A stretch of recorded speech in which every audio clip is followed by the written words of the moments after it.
निष्ठापूर्वक शपथ घेतो की आजपासून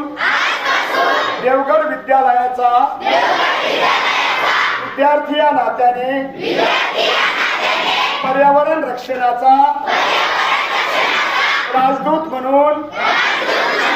काम करीन। मला माहित आहे की न कळतपणे या वसुंधरेच्या नैसर्गिक ऱ्हासास कारणीभूत ठरलो आहे आणि मला विश्वास आहे की एक एक विद्यार्थ्याचे विद्यार्थिनीचे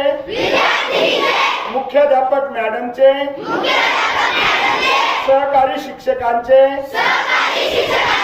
गावातल्या लोकांचे